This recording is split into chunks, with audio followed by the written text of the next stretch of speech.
Donc ce soir, nous accueillons Sabine Seguin, qui va nous parler de Tantra et de la manière dont le Tantra peut aider les personnes qui ont vécu des violences sexuelles. Sabine a eu un parcours qui l'a fait croiser ce genre de situation, dont elle est sortie par beaucoup de volonté et de travail. Et par son expérience, au fil du temps, elle est devenue thérapeute psychocorporelle. Elle pratique également la biodynamique et la somatic experiencing.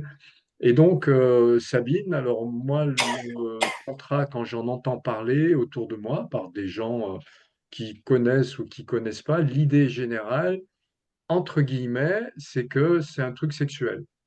C'est ça. Voilà, il n'y a pas de dimension spirituelle dans ce que les gens rapportent. Il y a cette compréhension-là.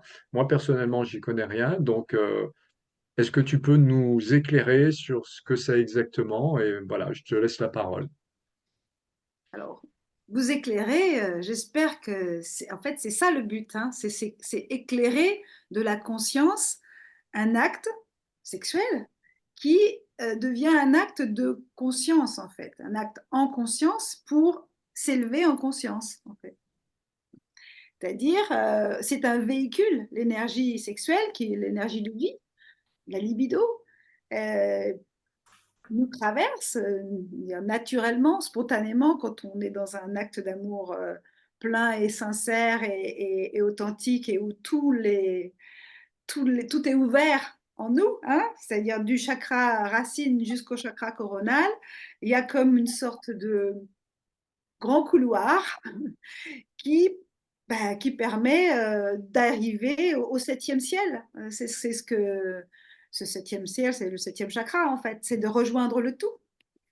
Et en fait, cette énergie sexuelle, on apprend à s'en servir comme d'un véhicule monté jusqu'au plus haut, seul, et évidemment, parce qu'on est chacun seul, mais aussi ensemble, grâce à la connexion qu'on a avec l'autre. Des énergies qui se croisent permet d'aller plus vite. Comme beaucoup de choses, à deux, c'est plus facile. Alors, comment ça se présente plus précisément entre l'aspect, là tu nous parles d'un aspect énergie sexuelle qui circule dans le corps, l'aspect également sexualité physique, à quel niveau se situe, où se trouve la frontière, où se trouve la rencontre et Ouais. comment ça se passe? Ouais, déjà, y a pas de passage à l'acte, il n'y a pas de pénétration, il n'y a pas d'acte sexuel. On est juste en présence l'un de l'autre, suffisamment proche physiquement pour sentir l'énergie de l'autre et pour être finalement dans un rythme et dans un partage des énergies qui nous habitent chacun. Mais il n'y a pas d'acte sexuel à proprement parler.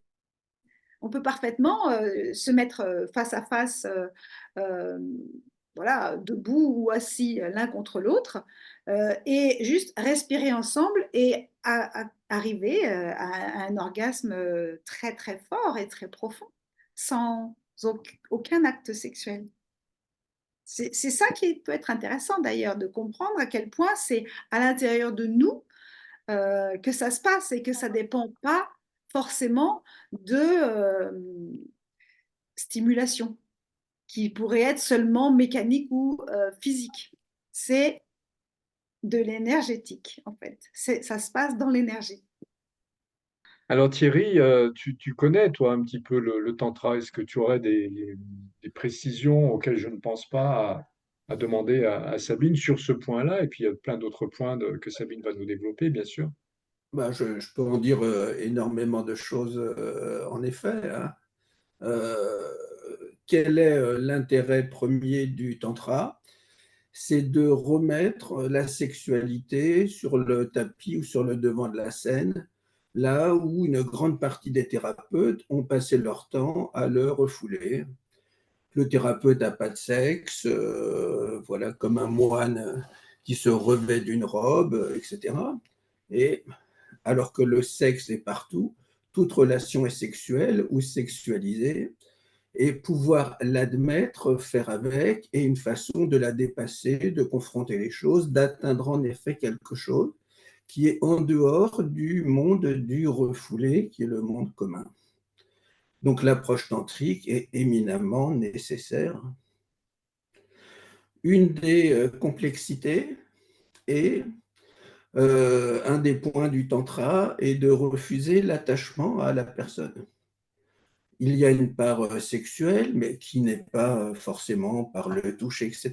Le rapport est sexuel, mais comme l'a dit très bien Sabine, il n'y a pas de pénétration ou pas forcément, ou c'est tellement annexe que ça ne compte pas. Mais on atteint par cette sexualité quelque chose d'au-delà, hein, qui est un rapport avec tous, hein, dans un partage commun qui fait que l'on dépasse sa propre personne.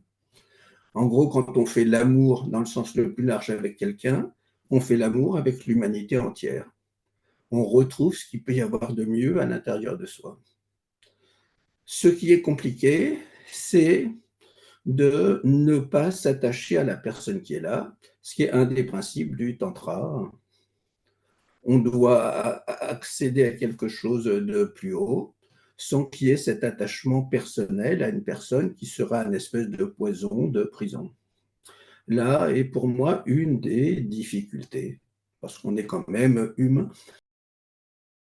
Voilà. Donc je ne sais pas si Sabine peut rajouter quelque chose sur ce point précis. Oui, je peux rajouter quelque chose. Pour moi, quand on a des expériences tantriques qui nous projettent vraiment dans cet endroit où on rejoint le tout, euh, là, plus personne n'existe en fait. Hmm. On rejoint l'amour, on nage dans l'amour en fait, on vibre de l'amour et c'est pas quelque chose de personnifié, c'est pas quelque chose qui a une forme. On est dans l'indifférencié en quelque Hmm. sorte. Voilà. Donc, évidemment, quand on redescend, parce que on redescend, il faut bien aller manger, aller voilà, vivre notre vie, on redescend. On peut regarder la personne avec qui on vient d'avoir cette expérience comme vecteur de cette ascendance, et puis projeter sur elle que ça va toujours être cette merveille qui va se passer entre nous, mais bon, voilà, ça, ce sont juste des projections en fait. Hmm. En fait, l'autre est juste comme un catalyseur, un révélateur, une étincelle qui va venir permettre ce démarrage de la fusée. C'est exactement ça, il est le médium à une relation plus haute. C'est ça. Mais il n'empêche que la difficulté humaine est de ne pas s'attacher au média lui-même, hein, Oui, voilà, en échappant à quelque chose de plus haut. oui, mais c'est ce que rencontrent pratiquement toutes les formes de spiritualité, de ne pas Mm. s'attacher à la forme, parce que bah, voilà, si on se dit, voilà, c'est dans cette église ou c'est grâce à cette méditation ou je ne sais, en fait, on s'attache à la forme au lieu de comprendre ce qu'est l'esprit. Oula. Mais bon, à part ça, on a beaucoup de plaisir, c'est ça qui est bien. Mm.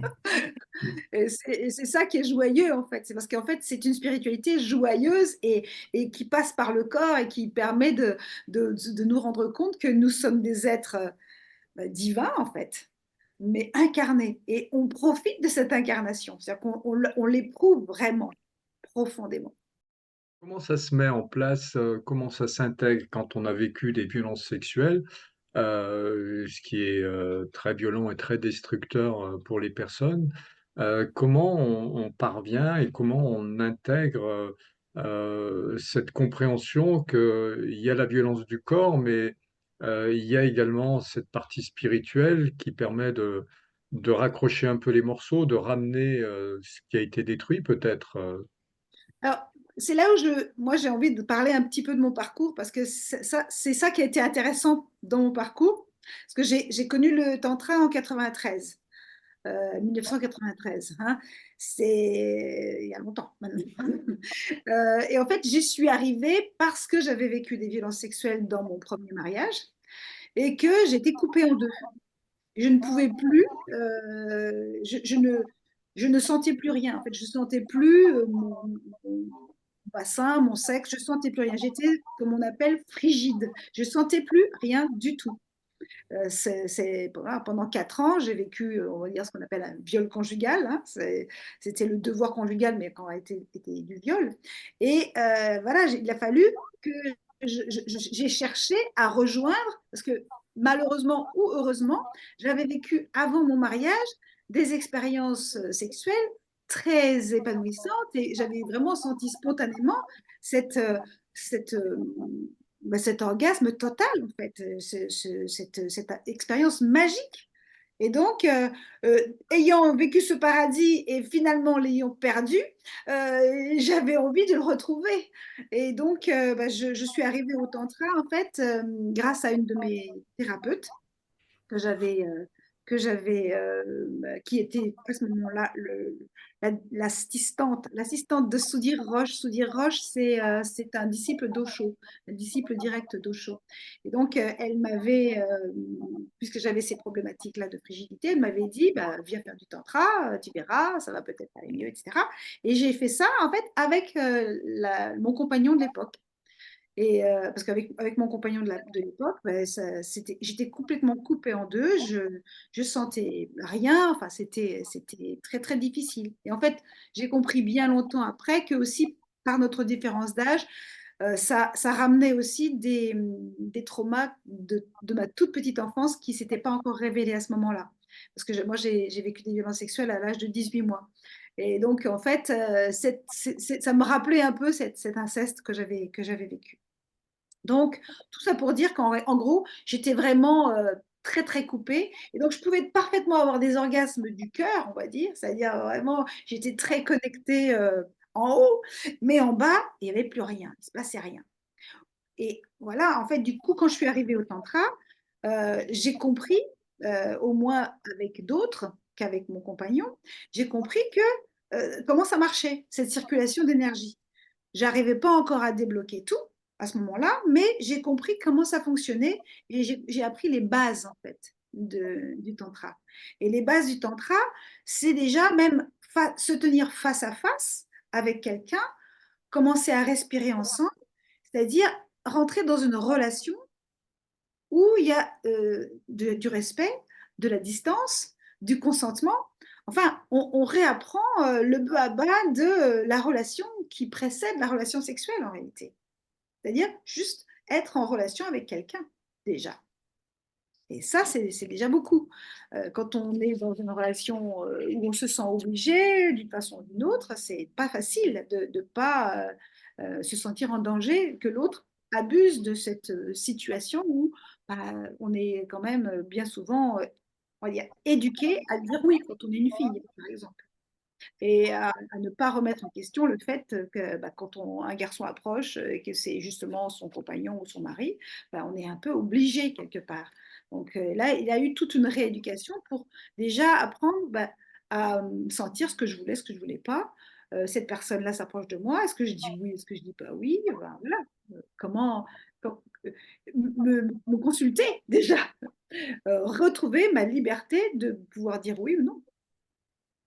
Voilà, donc déjà, ça a été un premier pas. De remettre en place cette capacité à être approché, sentir si ça me convient, ben voilà, dire non, j'ai pas envie de travailler avec toi. Enfin, travailler, on dit travailler, mais j'ai pas envie d'avoir cette expérience-là, de faire cette structure, parce qu'on appelle ça des structures, avec toi, et puis, ou au contraire, avec un autre, oui, j'ai envie de faire cette expérience avec toi. Et du coup, bah, déjà, c'est une bonne base. Apprendre à dire oui ou à dire non, dans le cadre des violences sexuelles, c'est quelque chose qu'on doit réapprendre absolument.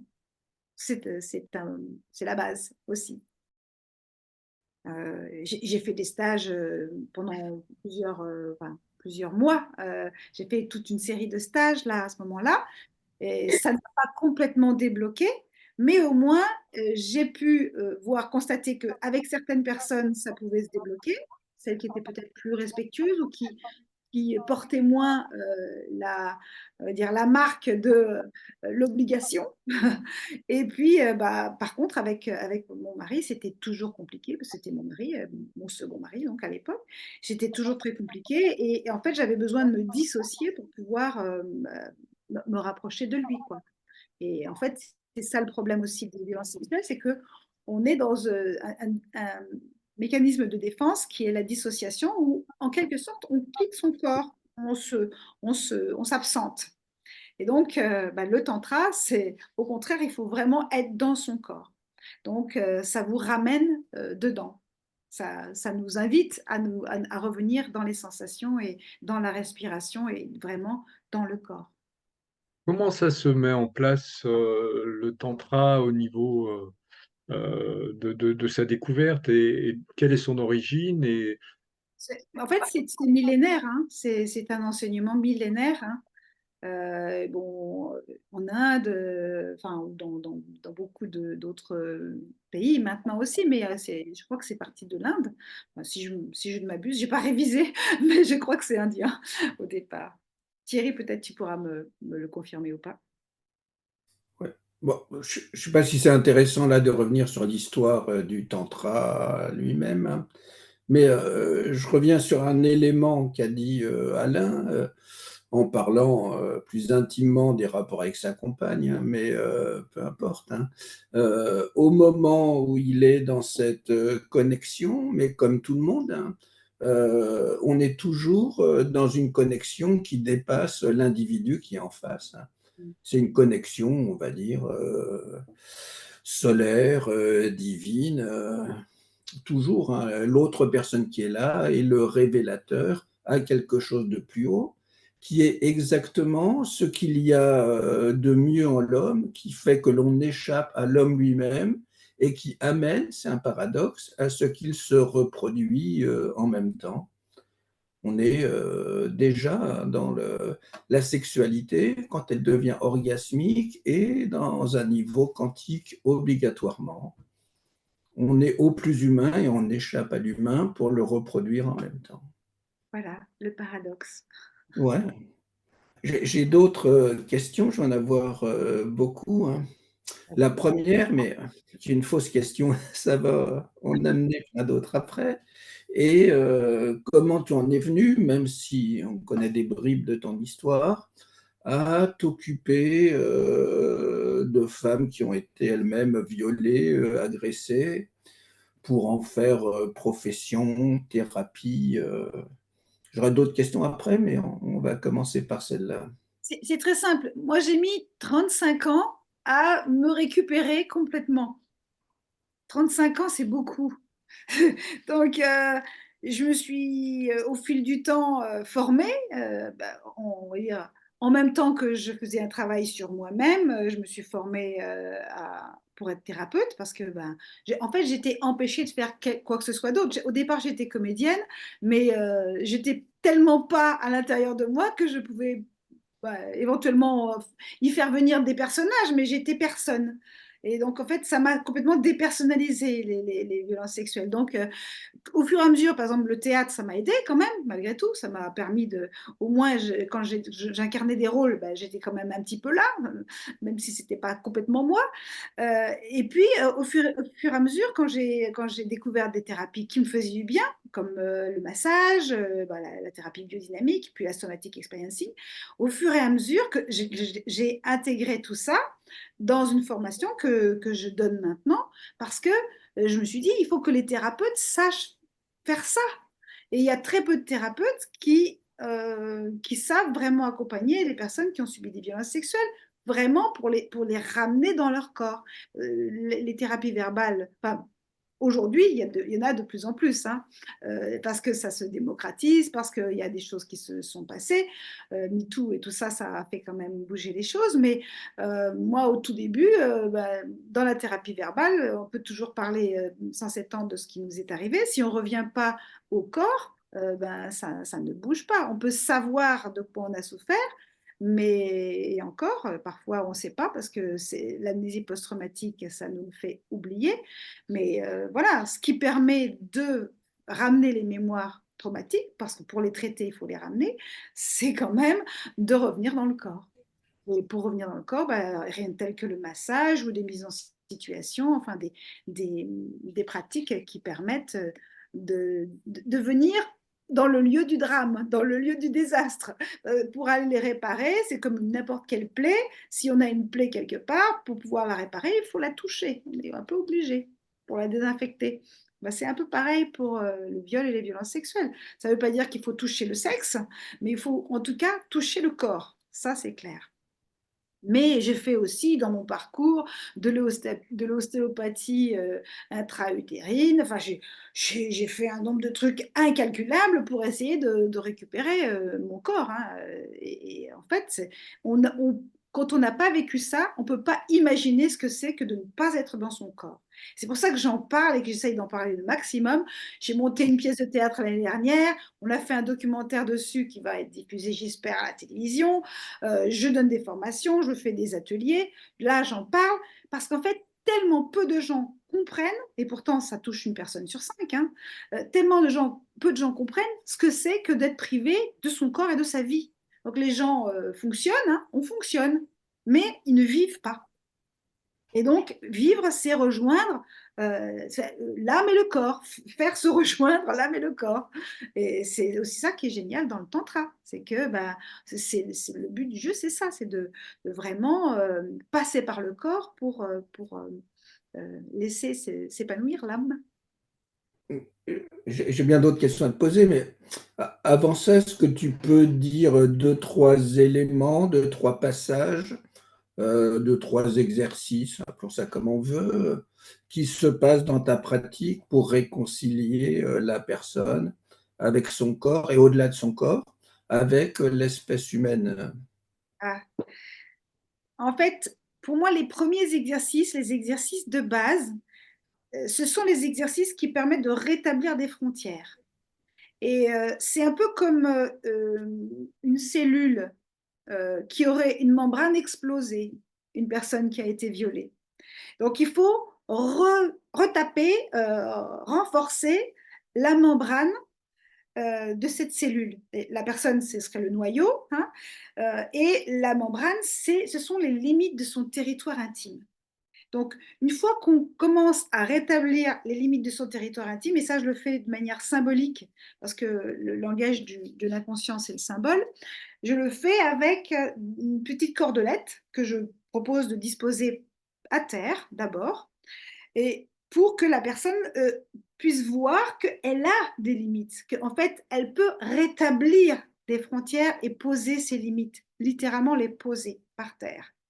Puis, au-dessus de ces limites, hein, on va imaginer et recréer aussi, puisque on est en 3D là, mais de manière vraiment concrète avec le bout des doigts, hein, on va retaper, un peu comme passer de l'enduit sur la bulle, c'est-à-dire toute la membrane de cette cellule, cette bulle-là, qui va permettre finalement de sentir qu'on est protégé.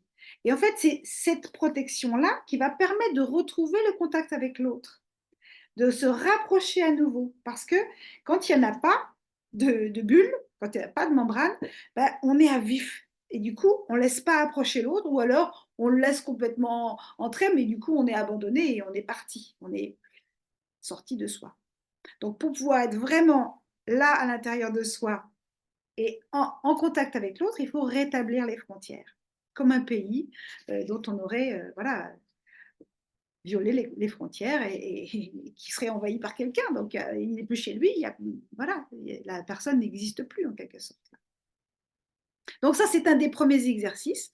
On rétablit les frontières et ça amène déjà la possibilité, un peu comme on le fait par exemple dans les visites officielles, on fait un barriérage. Avant que le président des États-Unis, par exemple, arrive dans un lieu, on fait un barriérage et on sécurise la zone. Hein. Donc, une fois qu'on a sécurisé la zone, la very important person peut arriver.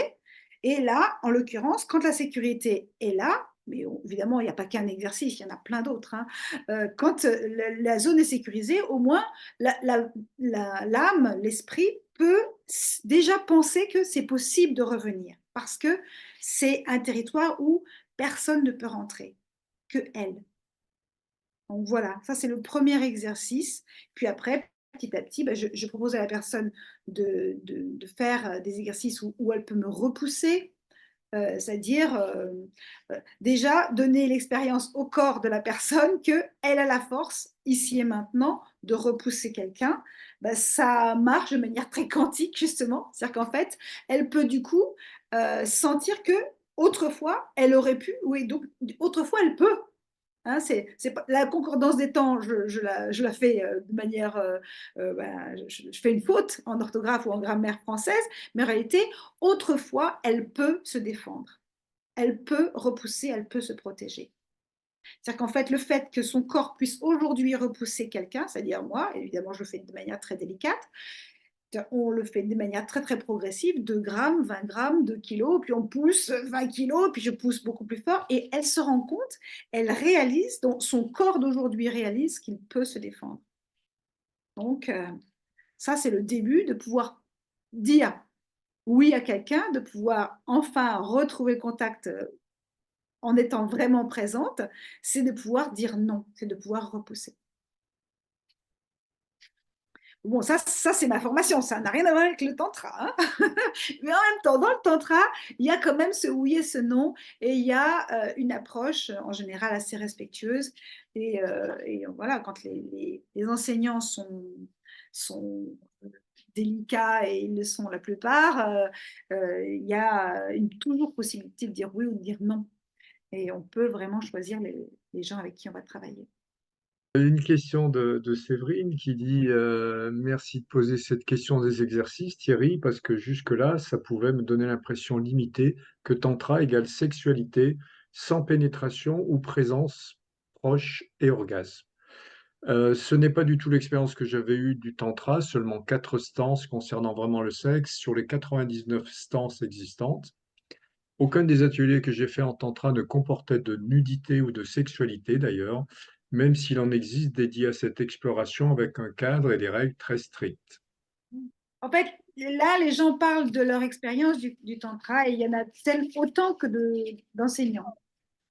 Moi, je trouve que j'ai eu la chance d'apprendre, enfin, d'être initiée au tantra par quelqu'un qui faisait du tantra blanc. On appelle ça le tantra blanc. C'est-à-dire qu'en fait, il y avait beaucoup de méditation, des méditations debout, des méditations, c'est-à-dire que c'est des méditations actives. Hein. On n'est pas assis en tailleur en train de sentir l'air rentrer et sortir de soi, ou je ne sais pas quoi. On est debout et on se secoue les bras en l'air, et ça peut durer pas mal de minutes. C'est-à-dire qu'en fait, on active l'énergie. Hein, et ce sont des méditations, parce que en fait, ça nous ramène à nouveau au corps et à la sensation d'être dans son corps. Donc, bon, il n'y a pas que ça, il y a aussi la danse. Beaucoup de stages tantra, on danse. On danse à nouveau pour pouvoir sentir qu'on est dans son corps et qu'on vit dans ce corps-là. Hein, on se ramène dedans. Mais il y a énormément de pratiques de tantra différentes, et moi je ne prétends pas du tout avoir connu tous les différents stands ou je ne sais pas quoi. Moi j'ai appris, c'est plutôt c'est des, on appelle ça des structures en fait. Hein. La plupart des gens appellent ça des structures.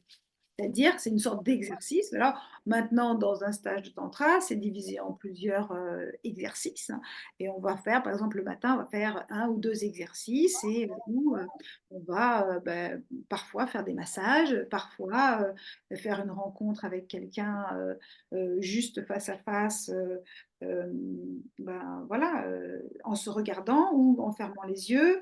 La plupart du temps, c'est relié avec de la respiration. Mais en fait, on n'est pas censé, moi là je le fais, je le divulgue, mais on n'est pas censé parler de ce qui se passe dans les stages de tantra, parce que c'est un enseignement, et que c'est quelque chose qui doit se vivre pour pouvoir vraiment le comprendre. Hein. Parce qu'on ne peut comprendre, c'est-à-dire prendre avec soi, que quelque chose qu'on expérimente.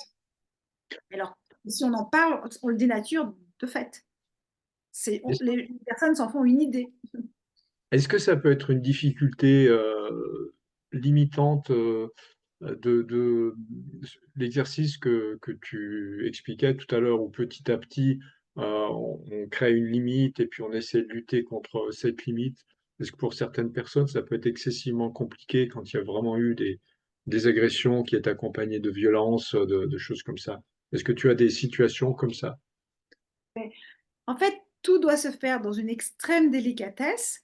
Et bon, là, je parle de ce que je propose comme exercice, moi, en tant que thérapeute accompagnante de victimes de violences sexuelles, ça ne fait pas partie du tantra. Attention, ne faisons pas tout, hein. Ce que je propose comme exercice, c'est vraiment une approche comme un apprivoisement et c'est une expérience que c'est possible de défendre son territoire intime. Ça n'a rien à voir avec les exercices qu'on fait dans le tantra, hein. Et on pourrait amener ça dans le tantra, pourquoi pas. Mais pour l'instant, on va dire de manière euh, voilà, ancestrale, ça ne fait pas partie des exercices de tantra. Ce Et qui est alors, commun, ce qui est commun à mon travail et au tantra, c'est de le but, c'est quand même de revenir dans son corps et d'être le plus en sécurité possible dans son corps pour rentrer en relation. et alors, qu'est-ce que tu proposerais? Là, il y a un petit message d'une personne qui explique qu'elle a beaucoup de difficultés aujourd'hui encore avec son corps et ne peut toujours rien faire au niveau sexuel. Qu'est-ce qui pourrait l'aider dans un premier temps pour reprendre ce contact, peut-être des choses qu'elle pourrait faire toute seule, et puis dans un second temps, prendre contact après avec... Alors, seul, franchement, il y a beaucoup de choses qu'on peut faire, hein. C'est, par exemple, ces méditations actives où on se secoue, ou alors la danse, ou tout ce qui va vous ramener dans l'expérience d'être dans un corps, seul déjà. C'est déjà énorme parce qu'en fait, souvent, les gens qui ont vécu des violences sexuelles sont dissociés. C'est-à-dire que c'est comme s'ils n'habitaient plus chez eux, ils n'habitent plus dans leur corps. Donc, tout ce qui va vous permettre, c'est-à-dire la pleine conscience, c'est-à-dire, par exemple, se toucher, s'automasser, même pour certaines personnes, ça peut être difficile, mais juste c'est prendre le contact avec son corps, tout simplement, déjà. Ça, c'est déjà beaucoup. Mais la respiration, enfin, quand on est allongé, par exemple, sentir tous les points de contact de son corps avec le matelas. En somatic experiencing, justement, bah, on propose, c'est la ressource numéro un pour tout traumatisme, c'est de sentir, d'entendre, de voir, de se mettre en contact par les cinq sens avec notre réalité ici et maintenant. Par exemple, là où je suis assise, là, je suis assise sur un tabouret, je sens mes fesses sur ce tabouret. Je suis les pieds par terre, je sens le sol sous mes pieds et mes pieds sur le sol. Je sens le contact de mon pouls sur mon corps, je sens mes cheveux sur mon front. Voilà, je t'entends, ou toi tu me parles. Et tout ça, en fait, c'est si on est vraiment, vraiment à l'affût de ces cinq sens et de toutes ces sensations, ça nous ramène dans l'instant présent et ça nous ramène dans le corps. Donc, un premier exercice possible pour cette personne, ça serait effectivement de se connecter le plus souvent possible à ces cinq sens, Exact. c'est-à-dire voilà, de développer des activités. Et là, je pense à une personne en particulier, la personne qui met le message, qui m'a expliqué que quand elle fait du sport, elle pratique un sport collectif, et quand elle fait du sport, ses problèmes disparaissent. Elle est Corps. voilà. Donc l'idée pour elle, ça serait d'avoir, dans un premier temps, le maximum d'activités physiques, ou de toucher, de se toucher, de faire des choses en contact. Alors, Euh, en fait, c'est pas le maximum, c'est vraiment en conscience, le plus en conscience possible. Et parfois, au contraire, il faut un peu ralentir, ralentir. Parce que parfois, bah, il faut aussi comprendre qu'il y a une histoire de système nerveux dans cette histoire, hein. Parce que quand on a vécu des violences sexuelles, qu'est-ce qui se passe? On est comme des animaux, et on va dire notre partie physique est comme avec n'importe quel mammifère. On a trois possibilités, en gros, hein, il y en a un peu plus, mais quand on fait face à une agression, on peut fuir, on peut combattre, ou alors on se fige. C'est-à-dire que se figer, c'est à la fois comme si on avait le pied sur l'accélérateur à fond et le frein en même temps à fond. Parce qu'en fait, le système nerveux est fait de cette manière que le, le cerveau reptilien prend les manettes et en un quart de seconde évalue si on peut fuir ou combattre et si on peut faire ni l'un ni l'autre, on est figé. C'est-à-dire qu'en fait, on ne peut plus rien faire, on est statifié, on ne peut plus bouger. Et d'ailleurs, souvent, les personnes qui sont violées, bah, après, elles s'envolent parfois parce qu'elles n'ont rien pu faire, mais en fait, ce n'est pas elles qui dirigent, c'est le cerveau reptilien qui a décidé, en un quart de seconde, c'est fini. On est figé, on ne bouge plus. On se soumet et on ne peut plus rien faire. Donc, tout le propos, ça va être de démontrer à la personne et à son corps que elle n'est plus dans ce temps où elle s'est figée et que même si ça se réactive, ce mécanisme de figement, ce sont juste des mémoires traumatiques, c'est du passé, c'est fini. Donc elle s'en est déjà sortie. Mais il faut en convaincre son corps. Donc en fait, c'est juste une histoire. Hein, et je vois Thierry va être d'accord avec moi, je pense. Ce sont des histoires qu'on fait perdurer. Donc, ça ne veut pas dire qu'elles ne sont pas passées, elles se sont passées réellement. On a vraiment vécu des violences sexuelles. Mais aujourd'hui, ben là, actuellement, là, ici et maintenant, on est en sécurité. Une personne qui a vécu ces violences-là, qui a des réminiscences, qui a des remontées d'images, de flashs, de choses comme ça, pourrait, au moment où ça se produit, se toucher le corps volontairement en se disant c'est mes mains, c'est mes bras, je touche mes épaules, ma poitrine, je suis là, tout va bien. Il y a des dizaines et des dizaines de petits trucs à faire. Donc, il y a, par exemple, quand on est figé totalement, qu'on est vraiment, on ne peut plus bouger du tout, ce qu'on peut faire souvent, c'est de bouger les yeux. Donc, bouger les yeux en les tournant comme ça dans un sens et dans l'autre. Vraiment, faire bouger les yeux, ça, c'est un début de défigement. Si on ne peut même pas bouger les yeux, on peut au moins écouter les bruits lointains, écouter les bruits proches. Faire bouger sa mâchoire, un peu comme un pousson rouge là. Faire un son, avaler sa salive, bouger la tête, si on peut, bouger les articulations. Tout ce qui est mouvement, ça va aller à l'encontre du figement. Et donc, ça va nous ramener dans cette expérience de vivre ici et maintenant. Et donc, quand on est vraiment ici et maintenant, ben, les mémoires traumatiques, elles s'en vont. Les mémoires traumatiques, c'est du passé qui se fait passer pour du présent. Donc là, si on est vraiment présent, eh ben, les mémoires traumatiques, elles retournent là d'où elles viennent, c'est-à-dire dans le passé. Je voudrais aborder deux points qui sont un peu délicats, j'en parlais au début, qui sont les phénomènes de résonance et de matérialité, ce qui nous ramène au quantique. Certains vont dire qu'on ne peut voir qu'une personne en tant que thérapeute qui a été violée, qui va comprendre ce que l'on a vécu soi-même. D'autres vont avoir un avis différent. Mais un problème, je déteste ce mot, mais qui peut se poser, c'est que si on va voir une personne qui a vécu les mêmes événements, appelons ça comme ça, il y a obligatoirement une espèce d'osmose, de résonance, où d'emblée la personne revit corporellement avec l'autre, ce qui est quelque chose qui va être décuplé à l'infini. Parce que ça ramène à redonner du matériel au matériel, hein, qui va se figer, qui va empêcher toute élévation. Il y a une espèce d'osmose dans la complainte, hein, qui est vraiment une plainte à deux, etc. La question, c'est est-il nécessaire ou pas, hein, que le thérapeute ait vécu la même chose pour entendre quelqu'un, et se poser en tant que personne souffrante ou co-souffrante en face, est-ce une utilité ou plutôt un empêchement à une avancée? Alors, si on part de ce postulat, ça ne peut être que, d'après toi, un empêchement. Moi, je Oui. constate dans ma pratique le contraire. C'est-à-dire qu'en fait, les personnes qui savent, en arrivant, ou parce qu'elles l'ont vu, ou parce qu'elles l'ont vu sur mon site, que j'ai vécu ça aussi, tout d'un coup, déjà, ça leur permet de se sentir en confiance et de me le dire plus facilement, de me le livrer. Parce qu'en fait, parfois, elles le savent, mais elles osent pas se le dire, ou elles en doutent, ou enfin, il y a des choses comme ça.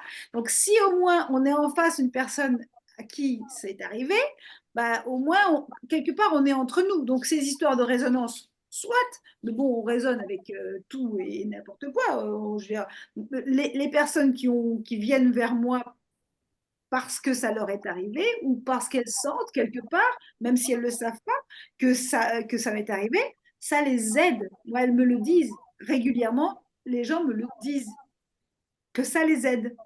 Donc, ça ne veut pas dire que ça les aide à en sortir, mais en tout cas, la plupart des gens que j'accompagne, ils s'en sortent quand même bien.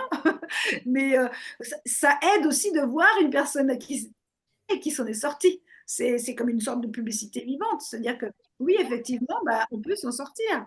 Ça, bon, évidemment, elles ne sont pas dans mon lit, elles ne savent pas comment je vis ma sexualité, mais enfin, en tout cas, j'ai l'air d'aller bien, j'ai l'air d'être dans mon corps, je ne suis pas figée et voilà, je pense que les gens sentent que je vais bien. La- Enfin, l'arrière- elle est partielle, mais bon. L'arrière-plan de ma question, mais qui est pas évidente pour le commun des mortels, mais qui rejoint Ramana Maharshi, etc., c'est est-ce que ce dont la personne se plaint est quelque chose de réel ou une illusion? Hormis qu'elle a vécu hein, quelque chose de difficile à un moment. Mais comment rebondir après? Tu en as dit des bribes hyper intéressantes hein, avant, mais je te Oui, laisse mais c'est continuer. exactement, c'est ce que j'ai commencé à expliquer. C'est-à-dire qu'en Ouais. fait, oui, ça a existé. Mais le fait que ça se prolonge aujourd'hui n'est pas une fatalité. Et ça Hmm. ne dépend que de la personne de sortir de cette réalité passée pour arriver dans une réalité présente. Voilà. Et en fait, il y a un chemin pour ça. Et moi, ce que je propose, c'est un cheminement avec des étapes, avec, voilà, c'est comme si c'était balisé. Et le fait que ça soit balisé, c'est rassurant. Mais c'est, on va dire, c'est un truc, c'est un truc de magicien. Se dire, c'est OK, on va faire ça, et puis ça, et puis ça, et puis ça, et puis là, ça va être fini. Bon, évidemment, ça peut paraître complètement fou de se dire, oui, effectivement, il y a un protocole. Alors, il n'y a pas de protocole, oui. Enfin, il y a plein de gens qui proposent des protocoles ou des choses à faire. Mais c'est déjà se mettre dans la disposition d'esprit que, effectivement, à un moment, ça s'est arrivé, à un moment, c'est arrivé, et qu'aujourd'hui ou demain, enfin, aujourd'hui, ça va aller mieux, et demain, ça sera fini. Donc, déjà, se mettre dans cet état d'esprit, dans cette intention que ça va se terminer, qu'on peut sortir de ce tunnel-là, qu'on peut nous sortir de ces mémoires traumatiques et revenir dans son corps et être à nouveau maître de sa vie et de vivre, voilà, de vivre l'instant, quoi. Hmm. Ah, oui, c'est un problème qui est quand même assez récurrent d'avoir des personnes qui restent focalisées sur le traumatisme. On comprend bien que ça a été quelque chose de violent qui les a détruits, mais de garder le regard porté sur le traumatisme, ça ne fait que le maintenir. Et c'est ce qui est très fort dans la somatic experiencing, c'est qu'on se focus, le focus, c'est sur la ressource. Et quand, par exemple, dans ma formation en biodynamique, on faisait de la végétothérapie, c'est-à-dire que la personne est allongée et puis elle se met en contact avec ce qu'elle ressent. Et puis, quand elle ressent un truc, elle va essayer d'aller agrandir ça, laisser prendre de l'espace à ça. Souvent, on se focalise parce que le mental, il est fait comme ça, on se focalise sur le problème. Donc, du coup, hop, on y va et on fonce dans le problème et on avance et on galope dans le problème. Donc là, au contraire, nous, on va se focaliser sur la ressource. C'est-à-dire que, est-ce qu'il y a au moins un endroit dans toi où tu te sens bien? Oui, mais j'ai mal là, et puis j'ai mal là, et puis là, je peux pas. Ah, oui, mais est-ce qu'il y a un seul microscopique petit endroit où ça va bien? Et hop, on se focalise sur cet endroit qui va bien. Et dès qu'on met son attention sur un endroit quelconque, plutôt celui qui va bien, c'est mieux, eh bien, ça lui fait prendre plus d'espace, plus de place, plus d'ampleur. Ça va bien? Ah ben oui, comment ça va bien? Et décris-moi comment ça va. Et qu'est-ce qui se passe après quand tu te poses à cet endroit où ça va bien? Et en fait, bizarrement, et ça marche à tous les coups, ben, quand on se focalise sur l'endroit où ça va bien, eh ben, ça va de mieux en mieux. hein, comme notre ami Coué, hein, tous les jours à tout point de vue, je vais de mieux en mieux. Et donc là, c'est pareil, c'est ah ben là, je vais mieux, et si ça va, si je porte mon attention dessus et que je crois à cet endroit qui va bien, et ben ça va lui donner plus de force. Pour répondre à une question d'une personne hein, qui a vécu des violences très sévères, elle explique que c'est très compliqué pour elle de refaire confiance aux gens, y compris pour des professionnels, que ce soit thérapeutes ou du monde médical, puisqu'elle a également eu une agression de la part de quelqu'un du monde médical. Donc, est-ce que tu as des indications à donner à cette personne? Comment elle peut, malgré tout, retrouver dans un premier temps la confiance? Qu'est-ce qui peut l'y aider? Ben, malheureusement, il y a effectivement des thérapeutes qui abusent, qui violent. Il y a des médecins qui violent. Il y a enfin, il y a des viols dans les cabinets médicaux. Donc, ben, voilà, je dirais, laisser. Moi, il y a des gens qui viennent me voir parce ils ont vu ma vidéo, ils ont vu. C'est aller vers les personnes qui vous semblent le plus digne de confiance, tout simplement. Mais à un moment, faut bien se dire, ben voilà, pourquoi pas avec d'autres personnes qui ont vécu ça, peut-être au moins, là, je serais peut-être plus en confiance. Ça répond aussi à la question de Thierry tout à l'heure. C'est-à-dire qu'en fait, effectivement, quand on est entre soi, c'est plus facile de se comprendre et de se faire confiance. Et aussi, il y a une chose qui est vraiment très particulière, c'est que quand on est dissocié, moi je l'ai été très longtemps, on est un peu comme hors de soi, hein, on est un peu comme réparti dans l'atmosphère et on sent beaucoup plus l'autre ou ce que l'autre ressent que ce qu'on sent soi-même, parce qu'on est dehors. Donc, euh, moi, les gens, quand ils arrivent, je les sens très bien, parce que je n'ai pas perdu cette faculté de pouvoir aller à leur rencontre, même énergétiquement. Donc déjà, c'est une facilité. Et du coup, ça leur donne confiance aussi, parce que parfois, je peux leur parler de, en respectant et en comprenant ben, ce qu'ils ressentent. Et du coup, ça met en confiance. Hein, il y a des choses, par exemple, tout simplement qu'on fait dans l'espèce humaine, mais comme les singes le font, c'est par exemple quand on voit quelqu'un, on commence à le refléter. C'est-à-dire qu'en fait, si une personne, par exemple, met sa main comme ça, et que vous, en face, vous mettez exactement votre main comme ça, elle va se sentir comprise corporellement. Et donc ça va amener de la confiance. Si, je sais pas, si, euh, moi je sais que je m'adapte toujours à la personne qui est en face de moi. Je vais adapter mon vocabulaire, mon rythme mon débit de parole, je vais adapter même ma façon d'être à la marge pour pouvoir, par empathie, par sympathie, par syntonie, comment dire, ouais, m'adapter à elle, me lui faire sentir que je la comprends, même par un langage juste non verbal, un langage corporel. Et donc ça, si quelqu'un sait faire ça, voilà, ça peut incliner à avoir de la confiance. Mais évidemment, il y a aussi des manipulateurs qui utilisent ça. Parce qu'il y a il y a des gens qui savent exactement comment faire pour gagner la confiance des autres et qui utilisent ces trucs, on va dire, parce que c'est devenu des trucs. Mais il y a quelque chose qui ne trompe pas, c'est le cœur. Si vous sentez au niveau de votre cœur que ça s'ouvre avec une personne, ben, ça veut dire que ben, waouh, il y a quelque chose qui se passe. Donc peut-être tout simplement aller là où le cœur vous dit d'aller. C'est comme va où ton cœur te porte. C'est le titre d'un bouquin. Je ne sais pas si c'est Christian Saint-André ou quelqu'un d'autre, mais voilà. Écoutez votre cœur et il va vous guider vers les personnes qui vont vous faire du bien. C'est effectivement une technique qu'on enseigne aux thérapeutes en hypnose, hein, d'être en miroir face à leurs clients, de copier leur posture, leur gesture, leur débit de parole, leur tic, pour créer cette connexion qui permet d'être en confiance. Mais ça peut être éventuellement une possibilité d'exercice, comme tu le citais. Peut-être que quelqu'un qui a vécu des difficultés comme ça peut se mettre dans la rue et puis essayer de copier de loin discrètement les mouvements, les gestes, les postures pour commencer à regagner ce lien de confiance à 20 mètres, à 10 mètres, Ah, sans. c'est joli, c'est une belle idée. Ça peut être un début pour commencer de démarrer ça de très loin.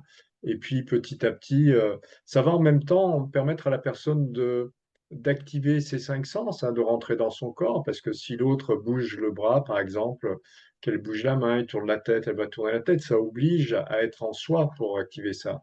Ouais, en fait, ça me fait penser à l'exercice du miroir qu'on fait quand on fait du théâtre et que je fais beaucoup faire dans mes ateliers de théâtre thérapeutique aussi et dans les ateliers de résilience pour les personnes qui ont subi des violences sexuelles parce que ça permet de rentrer en contact de loin et de voir qu'on est les mêmes en fait et en même temps qu'on est différents.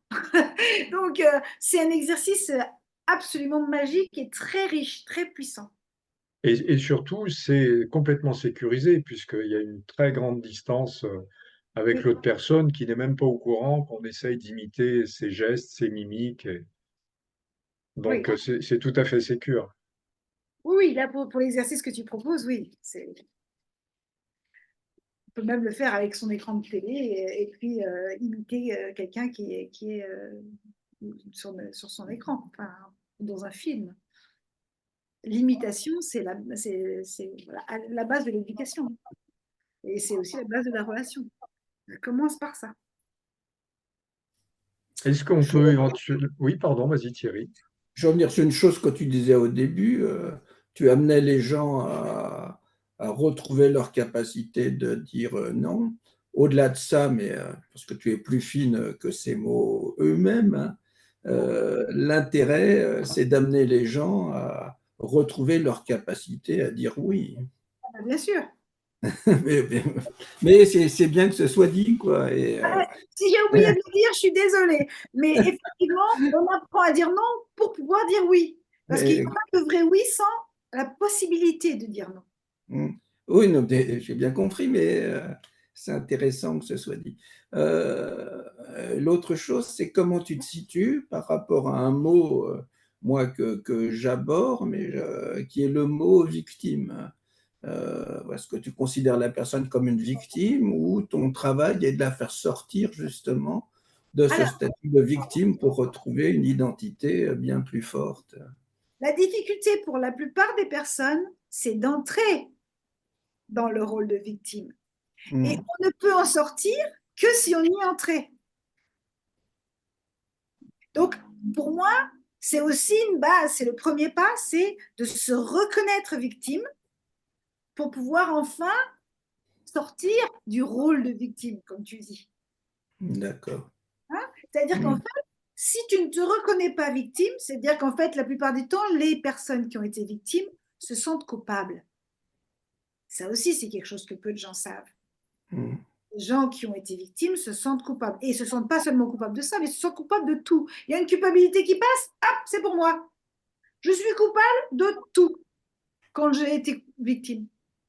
C'est terrible, hein, mais c'est une malédiction. Donc là, d'abord, reconnaître que je suis victime, ça me permet enfin de rendre la responsabilité à qui de droit, c'est-à-dire c'est la personne qui m'a agressé qui est responsable et c'est pas moi.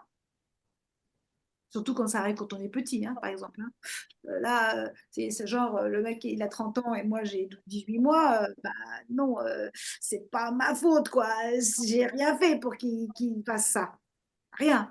Donc, je lui rends la responsabilité. C'est bien lui, c'est mon pendouille qui a fait ça. Et puis, la plupart du temps, les agresseurs ont eux-mêmes été victimes. Donc là, c'est une autre histoire. Hein, parce qu'en en fait, rendre la responsabilité au coupable, c'est aussi lui permettre, lui, énergétiquement, hein, je dirais, symboliquement, de pouvoir aussi la rendre, cette responsabilité, à qui de droit au-dessus. Parce que c'est une chaîne ininterrompue. Hein. L'inceste et les violences sexuelles, ça se transmet, c'est comme un virus. Donc, pour terminer, le but, donc, j'entends que la première étape est que la personne reconnaisse être victime de quelque chose, mais la seconde, j'ai cru l'entendre, mais c'est pas si clair, n'est-ce pas de sortir de ce statut de victime pour retrouver une identité Alors, différente? pour moi, ça n'est pas un statut, en fait. Mm. C'est juste un passage transitoire dans un état qui est qui a été une réalité et qui doit finalement à un moment ne plus être une réalité. C'est-à-dire qu'on n'est plus victime. Et moi, je ne me considère pas comme une victime, par exemple. Je me dis, je suis une ancienne victime, si on parle de ça. Mais maintenant, je suis une femme libre. Mais là, si on parle par rapport à cette histoire de victime, je suis une ancienne victime. C'est un peu comme une cicatrice. Hein. On a une coupure, il y a quand même une cicatrice. Et c'est pas la fraîche, hein, mais je suis une survivante. Hein, et c'est ça, il y a une certaine fierté après de dire, ok, j'ai été victime, mais je ne suis plus. Et j'ai pas non plus d'esprit de vengeance, parce que ça y est, j'ai rendu toute la charge violente aux personnes qui me l'avaient envoyée. Mm. Où ça s'est fondu, transformé dans l'atmosphère par la magie d'une opération alchimique. Parce que ça aussi, hein, à un moment, on se rend compte que, en fait, parfois, ben, il n'y a plus besoin de rendre de manière violente les choses qui nous ont quand même fait violence, et qu'à un moment, ça s'évapore, ça se transforme. Là, c'est un point hyper important que tu abordes, qui est celui de se défaire de toute haine, hostilité par rapport à l'ex-agresseur, hein, pour retrouver une espèce de bienveillance généralisée grâce à une force nouvelle qui est à l'intérieur de soi. Exactement. Et c'est là où on rejoint le tantra aussi. Absolument, Parce que, absolument.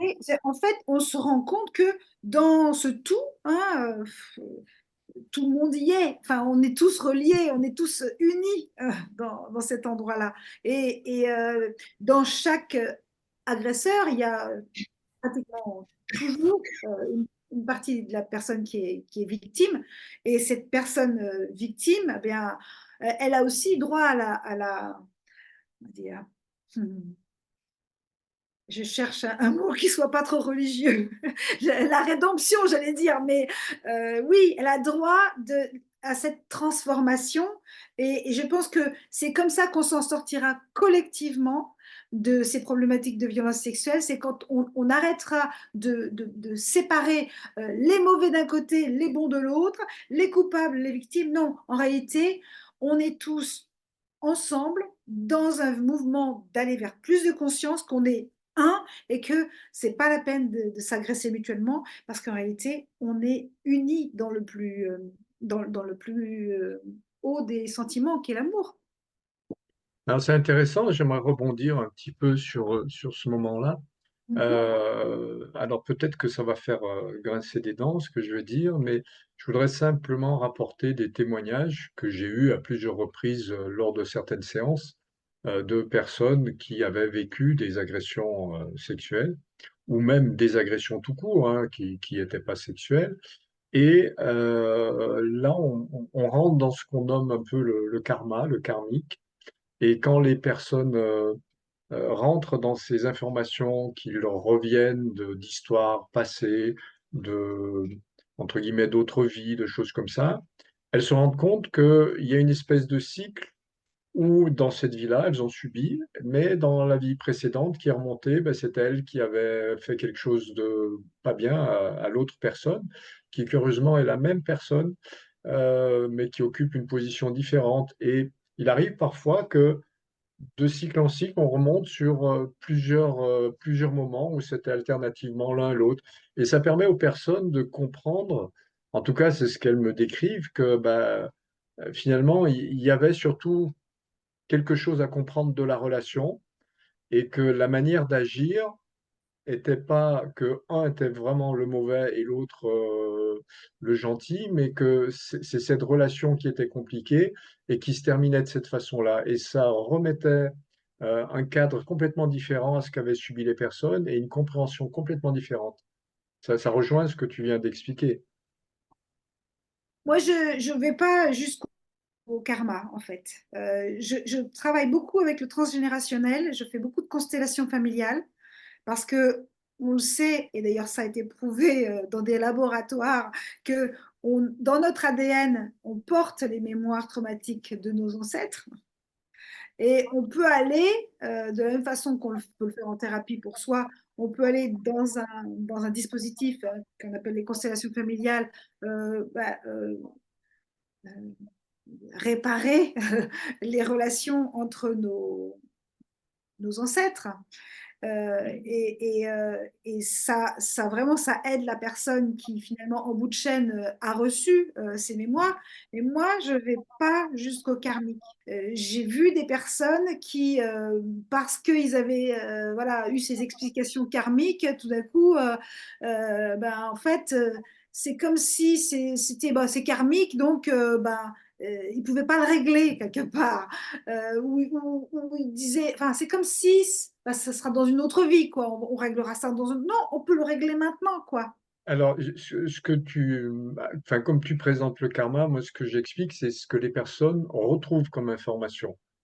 C'est D'accord. elles, c'est pas moi qui vais leur dire, leur expliquer, tiens, c'est du karma. Non, non, les personnes trouvent de l'information qui leur remonte.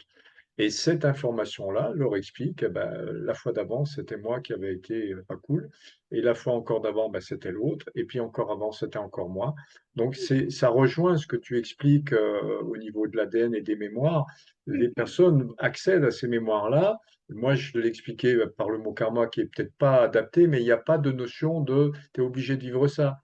Même si quelque part, c'est une espèce de rééquilibrage. C'est-à-dire qu'à un moment donné, il s'est passé ça et tu vas devoir vivre ça pour arriver à un équilibre.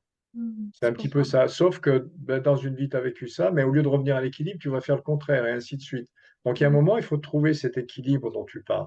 Là, il faut comprendre. Bah, soit tu prends la vie pour une leçon qui doit t'apprendre à être, soit tu penses que c'est juste un pur hasard et que tu es là, tu arrives au monde sans qu'il y ait un sens particulier. Mais le karma, ça peut donner un sens bah, là où on en est dans notre apprentissage. Euh, moi, je crois à la réincarnation, en fait. Je crois beaucoup à... Parce que j'en ai eu au cours de mes longues années de thérapie, j'ai eu des réminiscences ou reviviscences, je ne sais pas comment on dit, voilà, d'une vie en particulier. Et ça revenait tout le temps. Et en fait, là, ça touchait vraiment quelque chose de très profond. Il a fallu que j'aille chercher à résoudre. Donc, je ne mets pas en doute ça. Enfin, moi, je l'ai vécu. Donc, et c'était très physique, en fait. J'ai vraiment ressenti très physiquement cette vie passée qui revenait me voir et qui insistait pour trouver une résolution. Donc, mais par contre, par rapport au viol, moi personnellement, je ne l'ai pas vécu. Donc, si toi tu as eu des témoignages, c'est très probable, hein, mais moi je peux pas, je peux pas, je n'ai ni dans ma patientèle, ni moi personnellement rencontré ce genre de phénomène ou d'explication. Donc, c'est ton expérience. Merci pour. Oui, c'est ça. Mais ça rejoint ce que tu dis. En fait, on utilise des mots un peu différents, on aborde ça dans une compréhension différente, mais c'est ça. C'est que une leçon a été vécue dans un moment, dans une vie, peu importe. Cette leçon n'a pas été comprise, a mal été gérée, et elle revient sur le tapis simplement. Et ben, elle revient une fois sur l'un, une fois sur l'autre, dans ce cas précis. Et tant que la leçon n'est pas comprise, pas apprise, eh ben, elle va se perpétuer et si on rentre de manière agressive dedans, ça va s'amplifier, ça va être pire la prochaine fois. De toute façon, la violence engendre la violence, c'est bien connu. Et quand on comprend que ce cycle est ininterrompu, quand on l'alimente, ben, on peut cesser de l'alimenter et puis se dire ben, qu'est-ce qu'on fait là? On arrête de se battre, on arrête de s'agresser. Est-ce qu'on peut se rencontrer à un autre endroit beaucoup plus agréable, beaucoup plus chaleureux, qui est celui du cœur et de la bienveillance et de l'amour, quoi, tout simplement. C'est pas un gros mot. Non. Moi, Bon. j'ai eu Oui. j'ai vu des réparations magnifiques dans le tantra, mais j'ai vu aussi des personnes, sous couvert d'un exercice, subir un viol. Qui s'en sont rendus compte après. Donc, la limite, sentir qu'on a une limite et qu'on peut la faire respecter, ça peut être long, en fait, parce que on a tellement intégré ce truc qu'il faut respecter la consigne, qu'il faut faire super gaffe. Donc, je dis attention dans le tantra à être bien attentif à votre liberté intérieure même quand quelque chose a commencé, on peut dire stop à tout moment. Et en fait, c'est vraiment, c'est un engagement et une honnêteté profonde à avoir avec soi de, de se respecter, de se respecter et de se faire respecter. Et du coup, là, il peut y avoir des guérisons magnifiques. Et il y a aussi beaucoup de rituels de pardon dans les où j'ai eu la chance de co-animer récemment, il y avait des demandes de pardon mutuelles, quoi, qui sont dire de manière large. C'est pas moi vis-à-vis de toi, mais c'est moi et toi, tu représentes tous les hommes, ou l'inverse, toi, tu me demandes pardon, mais tu demandes pardon à toutes les femmes. Et donc, c'est là où on retrouve ce côté ben, voilà, universel de rejoindre le non identifié, en fait, le non personnalisé. Comment tu réagis quand tu as des personnes qui te disent: «Ah ben non, c'est pas possible, je peux pas pardonner. C'est pas possible». Le pardon, c'est la cerise sur le gâteau. En fait, souvent, moi, dans mon cabinet, j'ai un punching ball, j'utilise des gants de boxe, etc. Parfois, il y a besoin de rendre physiquement, parce qu'il y a besoin d'une décharge, la violence reçue. Même si c'est une violence sexuelle, parfois c'est en violence physique que ça a besoin de s'exprimer. Mais une fois qu'on a fait toutes ces étapes, qu'on est sorti de l'emprise, enfin il y en a des étapes, hein, là je ne peux pas ce soir parler de toutes les étapes, mais une fois qu'on a fait toutes ces étapes, le pardon, ça vient comme la cerise sur le gâteau. Et ça, c'est comme un fruit mûr, ça tombe tout seul. Et en fait, le pardon qu'on se fait, parce qu'en fait on se le fait à soi-même, c'est d'avoir subi ça. Parce que le pardon à l'autre et le pardon à soi, ils se confondent à cet endroit-là. En fait, le plus difficile, c'est de se pardonner souvent. Pardonner à l'autre. En fait, tant qu'on retient ce que l'autre nous a fait, en fait, c'est à nous que ça fait mal le plus. Alors que quand on commence à pouvoir le lâcher, dire OK, je te le pardonne. En fait, pardonner, c'est ça, c'est par-delà ce que tu m'as fait, ben, je te le donne, je te rends ben, mon amour. C'est ça le truc. C'est toujours le même truc, c'est l'amour au fond. Et bon, moi, je sais pas, hein, en tout cas, moi, dans ma vie, ça m'a délivré de pardonner. Et il y a des personnes, il y a une en particulier qui m'a pas fait de mal sexuellement, mais un autre mal, que j'arrive pas à pardonner. Et j'y pense, et j'y travaille, et je sais que quand j'aurai lâché ça, oh, je vais me sentir plus légère.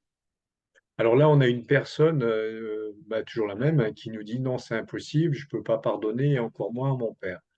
Donc là, tu lui conseilles de commencer à faire de la boxe?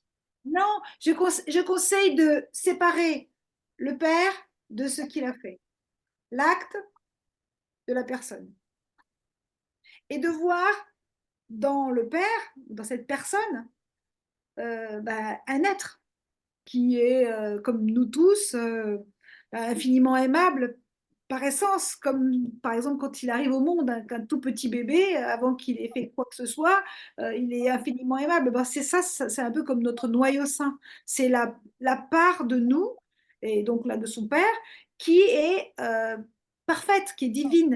Elle existe, cette part. Bon, évidemment, autour, il y a tout ce qu'il a fait, il y a des choses pas cool. Donc, on pardonne pas euh, on pardonne pas les faits, ça c'est impardonnable. On pardonne la personne, c'est différent. Voilà, je mets ce Voilà, petit.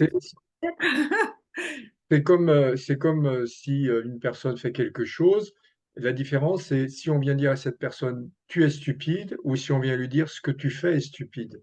Voilà, très bien résumé. C'est la communication non violente. Voilà. Mm. Et Est-ce que quand on a subi des choses comme ça terribles et qu'on renvoie cette violence verbalement, ou même quand on a la colère, qu'on veut pas pardonner, qu'on veut pas résoudre, etc., en fait, la première personne à qui on fait encore plus de mal, c'est soi-même. Oui, mais en fait, parfois, si on est en boucle sur la violence et qu'on est en colère, en colère, en colère, c'est en fait, elle a besoin de trouver, un lieu d'atterrissage, cette colère. Elle peut pas rester à l'intérieur parce qu'en fait, c'est un peu comme une bombe, c'est une charge énorme.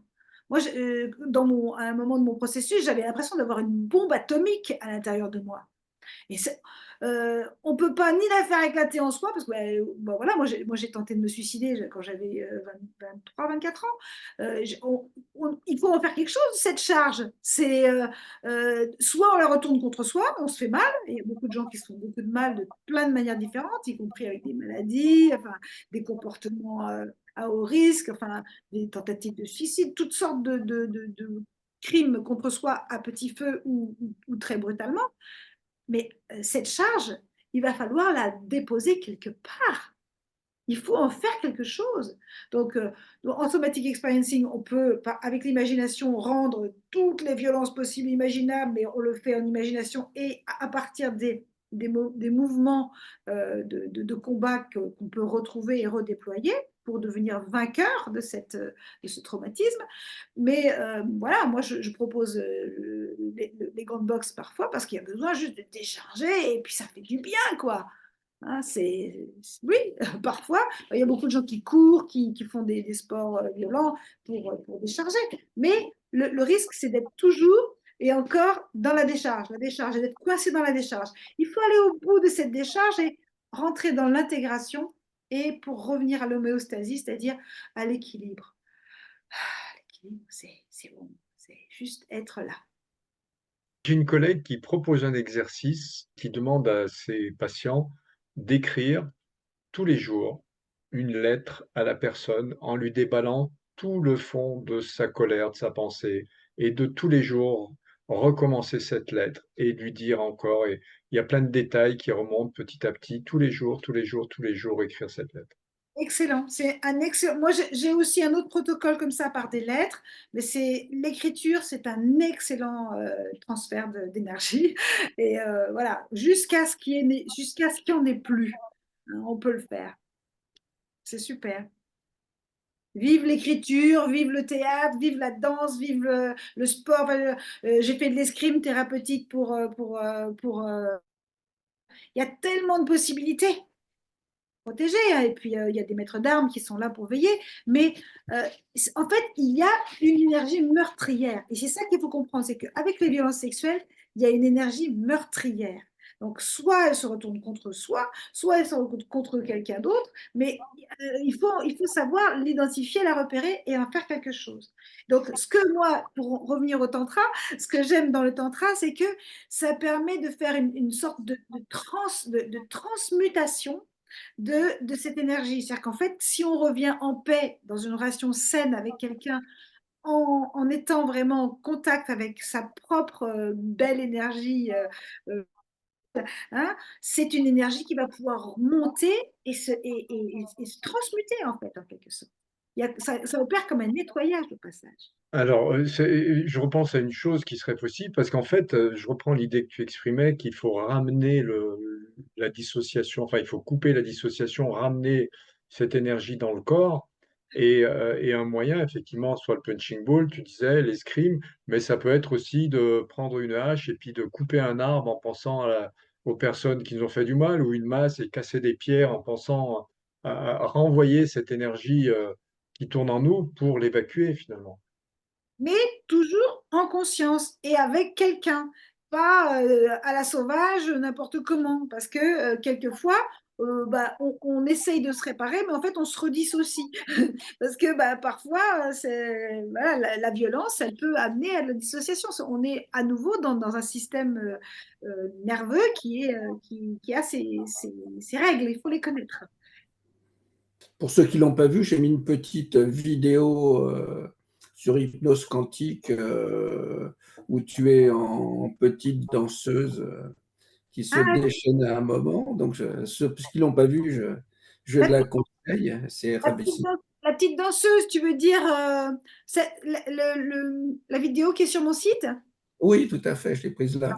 Mm. Parce qu'en fait, c'était avant même que je commence à faire véritablement mon travail sur le sujet. Et Mm.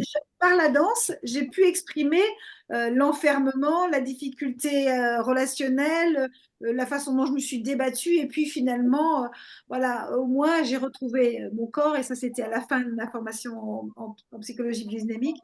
J'ai pu quand même au moins dans cette formation, retrouver mon intégrité, mon corps. Ça, j'étais pas encore bien dans la relation, mais au moins j'avais retrouvé mon corps. Il faudrait que je remette, je l'avais mis à un moment, là, un truc qui est magnifique, ton exercice, c'est pas exercice, sur la chrysalide, le papillon et la chrysalide. Oui, oui. On va le remettre, qui est magnifique, hein. C'est un Merci. petit chef-d'œuvre, hein. Merci beaucoup. Ben, Hein. voilà, quand on est habité par son être, ben, on est dans la grâce. Je pense que ça m'appartient pas. C'est vraiment quelque chose qui me traverse, qui passe à travers moi. Ah ouais, ce truc de chrysalide et de papillon, ça m'avait scotché, hein. Oui, c'était une Bon. belle soirée. À côté de ça, où en es-tu là du livre que tu projettes sur ta pratique? Alors, mon livre, enfin, pour moi, je l'ai terminé au mois d'août, hein, à la fin août, mais j'étais dans la relecture. Mais bon, la rentrée avec toutes ces actualités a été un peu difficile pour moi. J'ai un peu enchaîné les trucs là, un peu difficiles. Puis voilà, j'ai eu aussi la résidence de ma pièce de théâtre qui s'est passée au mois d'octobre, le documentaire. Voilà, voilà. Je fais beaucoup de choses. J'essaye de le faire le mieux possible. Mais je pense que j'avais aussi encore quelques petites choses à vivre et à entendre et à explorer pour vraiment finir. Je crois que je vais rajouter encore quelques petites choses. Bien sûr que c'est jamais fini un livre. Mais voilà, je ne suis pas pressée. Je pense que personne n'attend derrière et je pense que c'est livrer quelque chose qui soit vraiment complet, qui soit abouti, je préférerais. J'ai envie d'être contente, vraiment. Donc, j'ai commencé à l'envoyer à relecture à plusieurs personnes, mais certaines personnes n'ont pas pu vraiment aller au bout pour ce qui est de mon témoignage. Et puis, bah, pour mon livre, on va dire plus technique, bah, voilà, j'ai commencé à essayer de le faire relire aussi, mais c'est pas facile de trouver des gens qui soient vraiment disponibles pour le faire. Je ne désespère pas, je, je vais continuer à écrire et à avancer. Bon, j'ai des pistes d'éditeurs là, donc je suis très contente. Et moi, je pourrais ajouter, enfin, moi, j'avais écrit quelques petites choses là euh, pour, euh, pour préparer cette soirée. Et, voilà, c'est quelque chose que je vais aussi taper je pourrais le mettre éventuellement en commentaire ou je sais pas, enfin voilà, pour avoir une trace, quelque chose de lisible, qui est quelque chose qui se lit plus rapidement que d'écouter une conférence de. Si quelqu'un est intéressé à suivre un de tes stages ou une de tes formations, comment est-ce qu'elle s'y prend? C'est très facile. Moi, j'ai un site qui s'appelle sabineseguin.com. Il y a à peu près tout. Et pour ce qui est de mes formations, c'est lafélicité.org. Les constellations, le théâtre thérapeutique, les ateliers résilience pour les personnes qui ont subi des violences sexuelles et les formations. Évidemment, l'adresse de mon cabinet. En moyenne, en combien de temps une personne peut retrouver un semblant de vie normalisée? On va pas dire normale, mais Alors, ça dépend de son engagement, mais moi, en général, je donne toujours ce chiffre approximatif, hein, c'est plus ou moins 2 ans. Mais selon évidemment comment elle arrive, la personne, par où elle est déjà passée, qu'est-ce qu'elle a déjà fait, etc. Mais juste, voilà, de A à Z, je dirais que c'est à peu près 2 ans. Parce que les violences sexuelles, c'est vraiment quelque chose de très sérieux. C'est vraiment, voilà, c'est pas anodin. Il faut vraiment s'y atteler et il y a des choses trappes, il y a des pièges et il faut les connaître pour pouvoir accompagner dignement ce genre de personnes. Bon, vécu ces traumatismes. oui. Et alors, donc toujours avec les mêmes questions de la même personne qui dit c'est trop délicat pour elle, l'écriture elle peut pas, faire des choses particulières elle peut pas, c'est compliqué. Donc quand c'est compliqué, qu'est-ce qui peut débloquer? Ben, Quel conseil tu pourrais lui donner pour... qu'est-ce qu'elle peut? Puisque là, si elle met en avant tout ce qu'elle peut pas, qu'est-ce qu'elle peut? Même si c'est un tout petit truc, qu'est-ce qu'elle peut? Je vais prendre je vais faire une parabole, on va dire. Quand il y a eu un éboulis, hein, un éboulement de terrain, et qu'on est pris sous des rochers et de la terre, et qu'on peut absolument pas bouger, mais pas bouger du tout. Même si on peut bouger un tout petit peu le petit doigt, c'est déjà ça.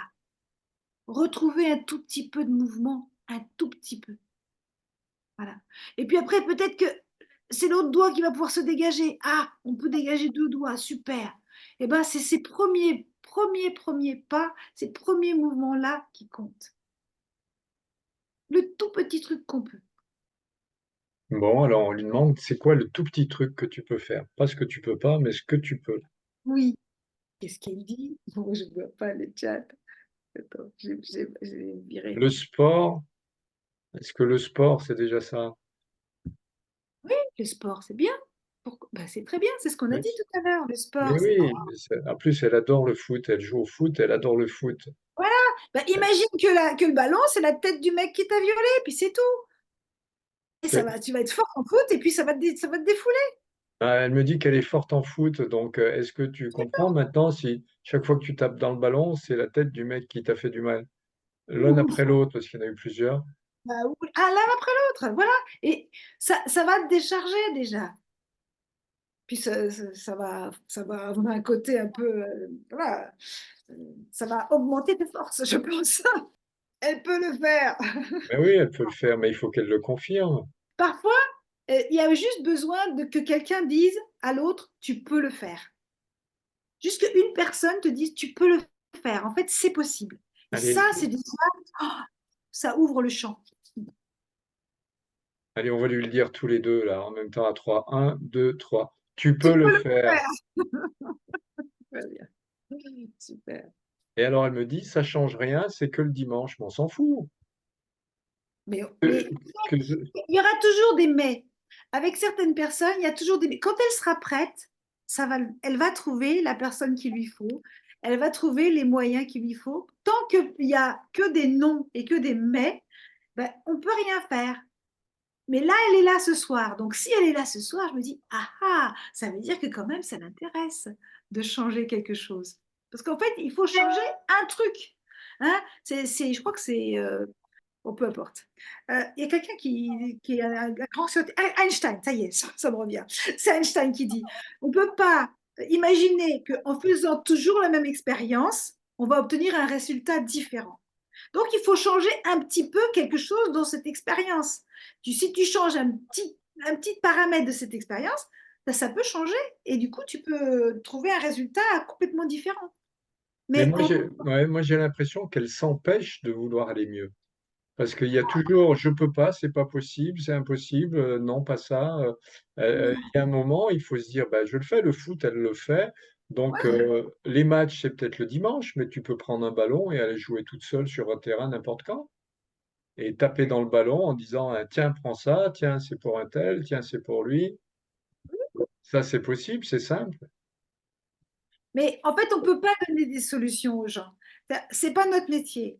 En tant que thérapeute, on ne peut pas donner des solutions. On peut proposer des expériences, mais on ne peut pas donner de solutions.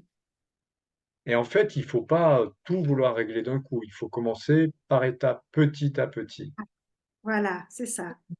C'est le grand soir ou le tout à coup ou le toujours ou le jamais. Ça, c'est très mauvais. C'est, ça ne peut pas se faire tout à coup.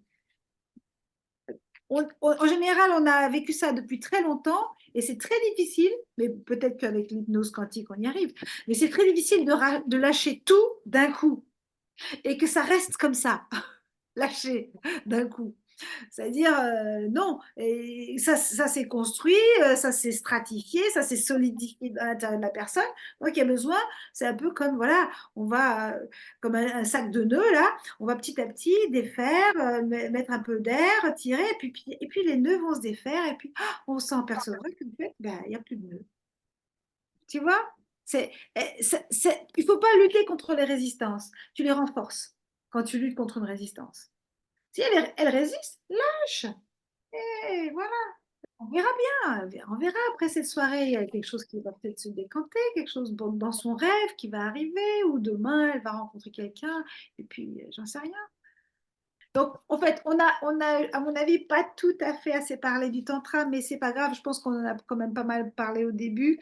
Mais voilà, l'intérêt du tantra, c'est que ça permet de revenir dans cette énergie magnifique et magique qui vous permet d'aller dans la transcendance et de rejoindre le tout et l'unité, voilà, sans qu'il y ait de risque de blessures en fait, au niveau sexuel, puisqu'en fait, ça se fait justement sans pénétration et sans acte sexuel.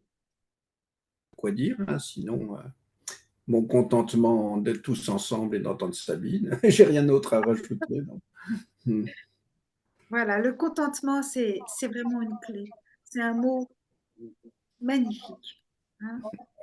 Et c'est pas quelque chose de réducteur, c'est pas se contenter, mais c'est être content. Hein. Ouais, tout à fait, tout à fait.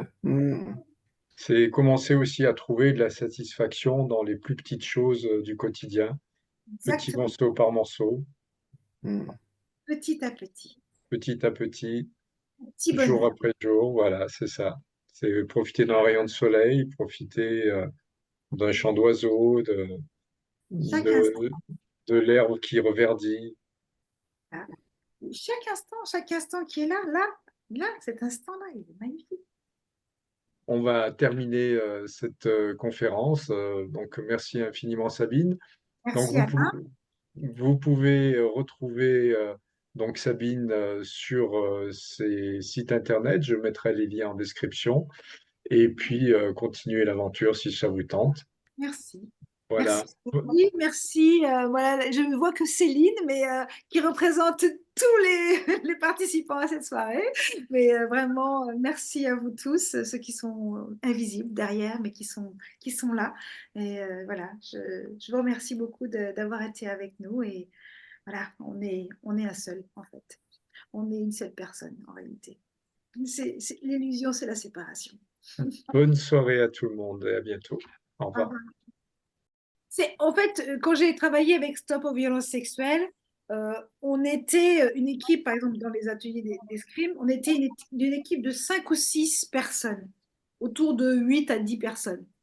C'est-à-dire qu'en fait, parfois, pour aider une personne, il faut être plusieurs. Parce que, justement, bah, les personnes étant morcelées, il faut aller chercher, toi tu prends ce bout, moi je prends celui-là, et toi tu prends celui-là, etc. Il faut travailler en équipe. Mais tu sais, ce que je n'ai pas dit, mais qui est vraiment très important, c'est que la plupart des gens s'identifient à ce qu'ils ont vécu. Ils sont ce qu'ils ont. Ils sont une personne violée. Ils s'identifient. Ils ont construit leur identité autour de ça. Donc, s'ils quittent ça, qu'est-ce qu'ils vont devenir? Qui vont être? Qui ils vont être? Tu vois? Ouais, c'est important. Ils sont. Ah oui, mystère. Leur nouvelle identité, c'est la personne violée. Voilà. C'est je suis une victime. C'est ce que disait Thierry sur le statut de victime. Mais en réalité, c'est pas un statut, c'est juste un état provisoire. Et si tu leur dis, si tu leur coupes ça en fait, c'est-à-dire si tu leur dis non, vous n'êtes pas une victime, ou vous avez été une victime mais vous n'êtes plus, vous pourriez ne pas l'être, ils disent oh là là, mais qu'est-ce que je peux dire? Mmh. Bon, ben voilà, merci, mais je suis vraiment ravie d'avoir partagé ça ce soir avec vous. Ouais, c'est vrai. Bon, bah, écoute, le plaisir était partagé. Absolument. Bonne soirée Merci beaucoup. et À vous. puis à une prochaine fois. À une prochaine fois et bah, j'ai hâte de voir ça.